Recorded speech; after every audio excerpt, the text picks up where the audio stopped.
चलिए एक बार फिर आप लोग के सामने हम आशुतोष पाठक सभी को तहे दिल से नमस्कार। आज हम बात कर रहे हैं संपीड़ विवाह। नाम से ही जग जाहिर है, संपीड़ यानी जो एक ही पूर्वज से संबंधित हो, और जब एक ही पूर्वज को जब हम पिंड दान देंगे तो इसमें विवाह की बात तो कहाँ से आ गई। विवाह का मतलब क्या होता है? विवाह का मतलब होता है दो परिवारों का मिलन, जिससे एक नए समाज की संकल्पना पेश की जाती है। विवाह एक संस्कार है, याद रखेगा, और उससे दो परिवारों का मिलन होता है और उससे एक नए समाज का निर्माण होता है। तो आज हम उसी पे बात कर रहे हैं। देखिए, अगर आपको स्वतंत्रता मिली है तो इसका मतलब ये नहीं है कि हम कुछ भी करेंगे, ठीक है।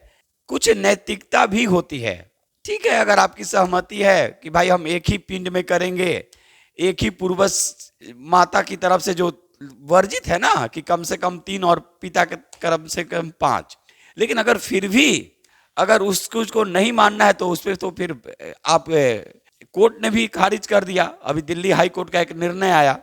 तो एक बार फिर से मेरी बात को सुनेंगे। विवाह का मतलब होता है, अब थोड़ा सा सीरियसली, विवाह का मतलब होता है दो परिवारों का मिलन और उस मिलन से एक नए समाज का निर्माण होना।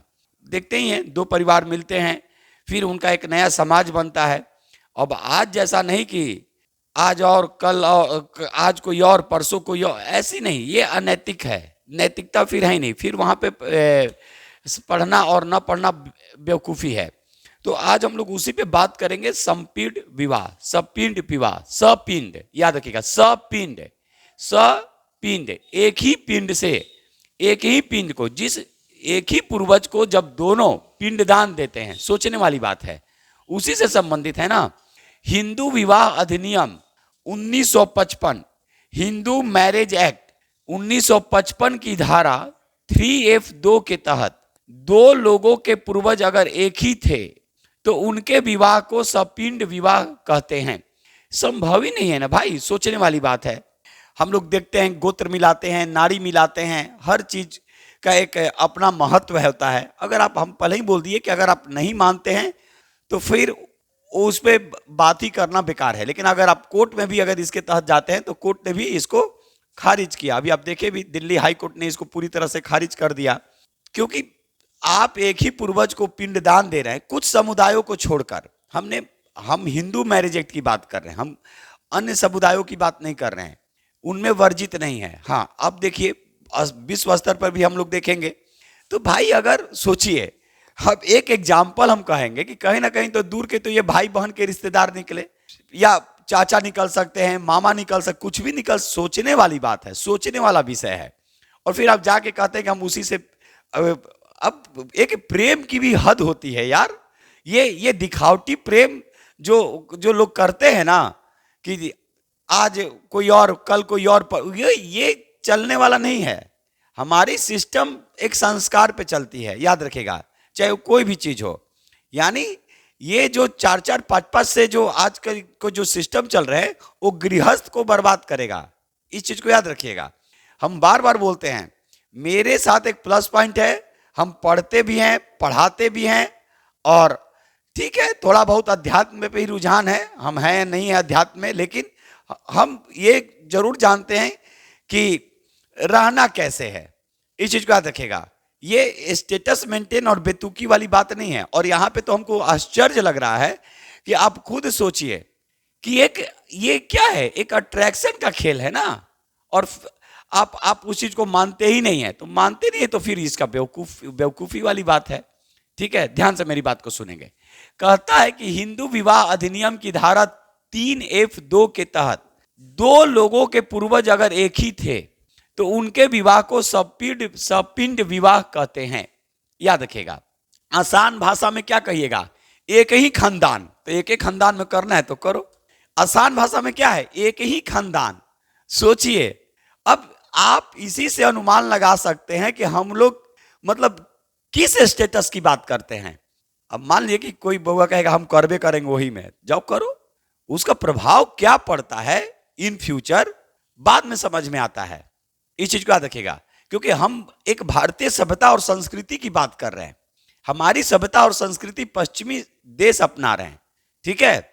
यहां तक कि अमेरिका में भी, याद रखिएगा, अनैतिक विवाह पे प्रतिबंध लगाए गए हैं। जैसे कुछ जगह 50 लगभग वहां स्टेट है, वहां पे न्यू जर्सी को एक्सेप्शनल में कि अगर अपनी स्वेच्छा से करेंगे तो वो अलग चीज है, ठीक है। अपनी स्वेच्छा से अगर आप अपने खानदान में ही कर रहे हैं तो उसको कौन रोकने जाएगा। लेकिन आप उसको कोर्ट में अगर जाते हैं तो खारिज हो जाता है, वो विवाह मान्य है ही नहीं। अब जैसे क्या है, जैसे मान लीजिए कि कोई पुरुष अगर दूसरी शादी करता है, कब, बिना तलाक दिए, और वो भी क्या, तो वो क्या होगा, वो मान्य नहीं होगा। दूसरा चीज, अगर कोई पति या पत्नी 7 सालों तक मिनिमम लापता है तो 7 साल के बाद ही आप शादी कर सकते हैं, उसके पहले नहीं कर सकते। बहुत सारे सिस्टम है। तलाक की बात अलग है, अगर लापता है तो ये नहीं कि गया चलो भाग गई या भाग गया, सोचने वाली बात है, तो हम शादी कर लें दोबारा, नहीं। 7 साल तक आपको इंतजार करना पड़ता है, ये नियम है, याद रखिएगा। तो हम लोग आजकल सारे नियम को ताक पे रख देते हैं। जो गांव में रखाता है ना, क्या बोलते हैं उसको, ढिबरी कह रहा है प्रतीक की, हाँ ठीक है। तो उसी पे हम लोग रख दिए हैं, इस चीज को याद रखिएगा। तो हम कई बार पढ़ाते हैं, सोशियोलॉजी में भी पढ़ाते हैं या और भी चीज है, जो भी चीज है, कि विवाह 2 परिवारों का मिलन है और इससे एक नए समाज का निर्माण होता है। तो बाबू एक ही खानदान से बचना है, ठीक है। नैनाचार होने से कुछ नहीं होगा, वो खानदान का सब। इसका कारण क्या है, सामाजिक सद्भावना बिगड़ती है ना, नहीं होगा। परिवार और समाज की सद्भावना को बरकरार रखने के लिए ही एक सिस्टम बनाया गया, ठीक है। तो इस चीज, और इस पे कम से कम माँ बाप को तो छोड़ दीजिए, वो जो करेगा वो बेस्ट करेगा, वो जो करते हैं बेस्ट करते हैं। पहले कैसे चल जाता था, आजकल तो लोग देख के सक्सेस नहीं हो पा रहे हैं। तो ध्यान रखिएगा, कहता है कि हिंदू विवाह अधिनियम की धारा 3F, हिंदू विवाह अधिनियम 1955 3F2 के तहत 2 लोगों के पूर्वज अगर एक ही थे तो उनके विवाह को सपिंड विवाह कहते हैं। आसान भाषा में एक ही खानदान में जो विवाह कर लिया, अरे बुर्बक करना है तो तनी दूसरे में जाके खानदान का नाम बदनाम नहीं करो। परिवार गर्व से कहता है कि मेरा ये खानदान है, कहते हैं ना। संस्कार से ही परिवार की पहचान होती है, ये नोट कर लीजिएगा। तो संस्कार को बचा के रखना है, क्लियर हुआ। कहते हैं क्या, अब देखिए दूसरा चीज, यानी माता की तरफ से कम जो वर्जित है, एक एग्जाम्पल दिया गया। तीसरा, पिता की तरफ से 5वां, ये एक एग्जाम्पल, ये हम पहले ही बोले, नहीं मानिए तो खत्म, कोई दिक्कत नहीं। अब देखिए, ये सब यूएसए के सभी 50 राज्यों में अनाचार विवाह है ना, ये सब अनाचार विवाह पर प्रतिबंध लगा दिया गया है। यूएसए में जितने भी सभी जो 50 राज्य हैं, केवल न्यू जर्सी और एक और जगह है, वहां पे ये अभिव्यक्ति दी गई है कि अगर वयस्क चाहेगा कि अपनी मर्जी से करना, यहां भी तो है ना कि अपनी मर्जी से करना, तो अपना कर सकता है, उस पर कोई ये नहीं है।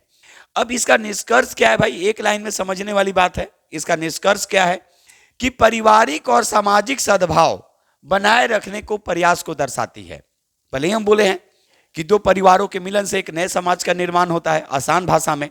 तो इसी कारण से इस पे प्रतिबंध लगाने की बात की है। ये ऐसा विवाह मान्य नहीं है, खारिज है। इसे परिवार और समाज सद्भावना, ये होता है ना, प्रदूषित होगा, दूषित होता है, इस चीज का याद रखेगा। तो पारिवारिक और सामाजिक सद्भाव बनाए रखने का प्रयास को दर्शाती है। तो चलिए थोड़ा सा आपको जागरूक भी किए, और ये जरूर कहेंगे थोड़े से संस्कार को बचा के रखिए, ताकि आपका खानदान गर्व से कहे कि नहीं ये मेरा बच्चा है, ठीक है।